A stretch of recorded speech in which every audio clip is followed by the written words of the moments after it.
السلام علیکم دوستوں، میرا نام کائنات سرفراز ہے اور آج کی جو ہارر سٹوری میں آپ کو سنانے جا رہی ہوں یہ میری فرینڈ نے مجھ سے شیئر کی ہے۔ تو چلیے چلتے ہیں اپنی سٹوری کی طرف۔ السلام علیکم دوستوں، میرا نام قبرہ ہے اور یہ واقعہ میرے سسرال کا ہے۔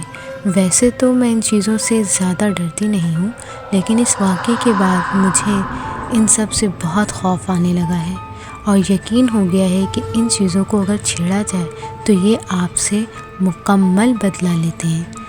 شادی کے بعد جب میں عثمان کے گھر آئی تو سب نارمل تھا، گھر بھی ماشاءاللہ سے بہت پیارا تھا، بس ایک کمرہ ایسا تھا جسے دیکھ کر عجیب سی بے چینی ہوتی تھی، جو ان کا اسٹور روم تھا۔ اس کا دروازہ پرانا اور ٹوٹا ہوا تھا، جیسے کبھی اچھے سے لاک ہی نہ کیا ہو۔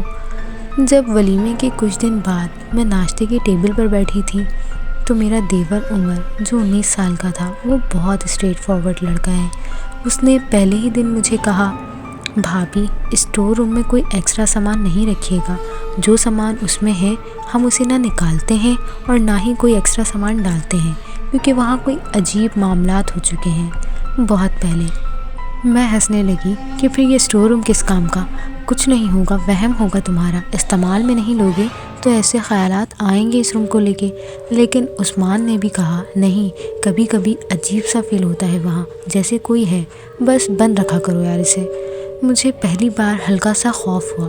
2 دن بعد میں نے اپنے روم کی سیٹنگ کی تو کچھ ایکسٹرا باکس نکلے جو گفٹ باکس تھے، اب ان کی ضرورت تھی نہیں اور وہ خالی باکس روم کے لک کو خراب کر رہے تھے۔ اس وقت میرے ذہن میں آیا میں اسے اسٹور روم میں رکھ دیتی ہوں۔ جب سب شام کی چائے کے بعد لیونگ روم میں مصروف تھے تو میں نے ان باکسز کو اسٹور روم میں رکھ دیا۔ میری نند عروہ جو 16 سال کی تھی، بہت سیدھی اور معصوم سی بچی، 2 یا 3 دن بعد اس کی طبیعت بہت زیادہ خراب ہونے لگی۔ وہ رات کو ڈر کے اٹھ جاتی، کبھی روتی، کبھی کہتی، بھابی اسٹور روم سے کوئی مجھے بلانے کی آواز دیتا ہے، وہ کہتا ہے کہ میرا کمرہ کیوں کھولا؟ میری پوری باڈی میں ٹھنڈ سی ہو گئی۔ وہ بات صرف مجھے پتہ تھی کہ وہ روم میں نے کھولا تھا۔ میں حیران تھی کہ عروہ کو کیسے پتہ لگا۔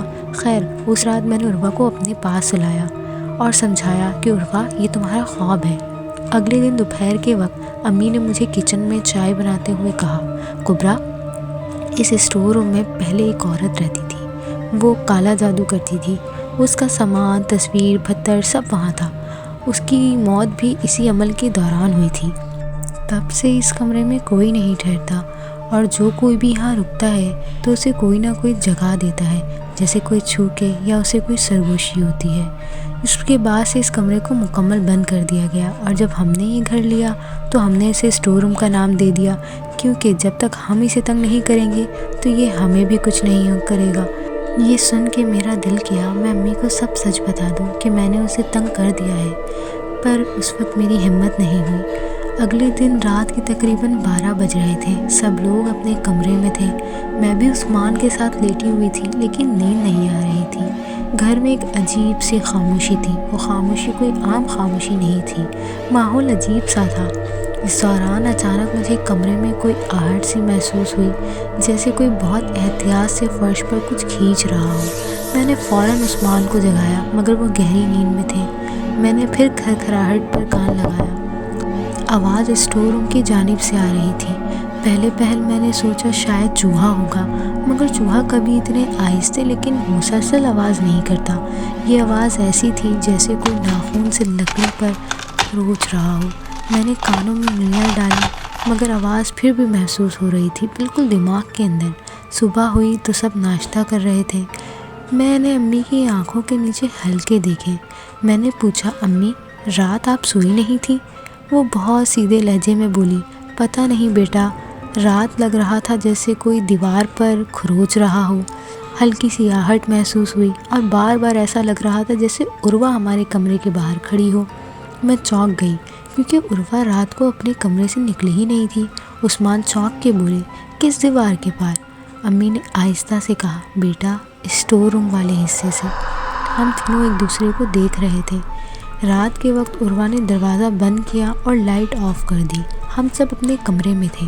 تقریباً 12:45 بجے وہ اچانک چیخ کر بھاگی اور باہر نکلی۔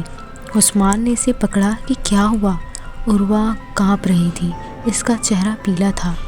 بھائی کوئی میرے بستر کے نیچے نہیں تھا، لیکن آواز اوپر سے آئی تھی، ایسے جیسے کوئی سر کے پاس پتھر گھسیٹ رہا ہو۔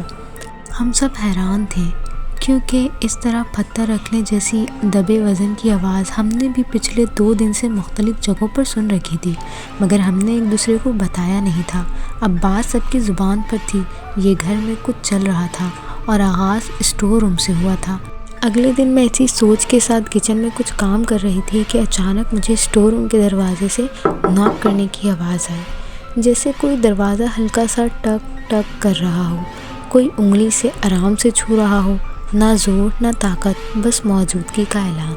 اس لمحے مجھے ایک ایسی بو محسوس ہوئی جو میں نے پہلے کبھی نہیں سونگھی تھی، کوئی عام سی نمی یا گرد کی نہیں، بلکہ جلی ہوئی جڑی بوٹیوں، تیز دھواں اور کسی اندرونی بدبو کا مرکب، بالکل ویسے ہی جیسے کالے جادو میں جڑی بوٹیاں جلنے سے آتی ہیں۔ میرے پیروں کے نیچے جیسے زمین نرم ہو گئی ہو۔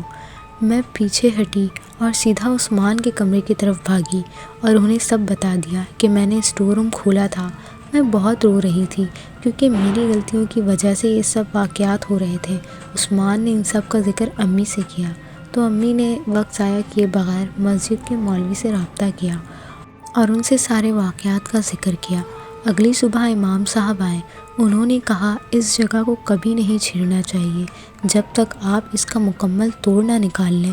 ایسی جگہ کو بند رکھنا چاہیے، کیونکہ یہ روحیں ان چیزوں سے بندھی ہوتی ہیں، اس کو چھیڑنے سے یہ روحیں حرکت میں آ جاتی ہیں۔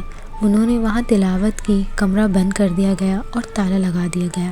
اس دن کے بعد سے وہ آوازیں بند ہو گئیں، پر میں آج بھی اس اسٹور روم کے پاس سے گزرتی ہوں تو اس کی طرف نظریں نہیں کرتی۔ اب ہم اپنا گھر سیل کر رہے ہیں، پر اس سے پہلے ایک عالم سے مکمل طور پر اس روم کو بدرو سے آزاد کروا رہے ہیں۔ آگے کی بھی سٹوری میں آپ سے ضرور شیئر کروں گی جب یہ اسٹور روم دوبارہ عمل کے لیے کھولا جائے گا۔ آپ سب کو میری طرف سے ایک میسج ہے کہ ان سب چیزوں کو سیریسلی لیا کریں، کیونکہ اگر یہ حاوی ہو تو ہم انسان کمزور پڑ جاتے ہیں۔ بہت شکریہ کبریٰ کہ آپ نے اپنی سٹوری ہم سے شیئر کی اور ایک سبق بھی دیا کہ ان چیزوں کو لے کے مذاق نہیں کرنا چاہیے۔ تو دوستوں، آج کے لیے اتنا ہی، پھر ملاقات ہوگی ایک نئی سٹوری کے ساتھ۔ تب تک کے لیے اپنا خیال رکھیں اور میرے اس چینل کو لائک، سبسکرائب اور شیئر کرنا مت بھولیے گا۔ اور اگر آپ کے پاس بھی ایسی کوئی سٹوری ہے اور آپ مجھ سے شیئر کرنا چاہتے ہیں تو لازمی شیئر کریں، واٹس ایپ یا ای میل کے ذریعے۔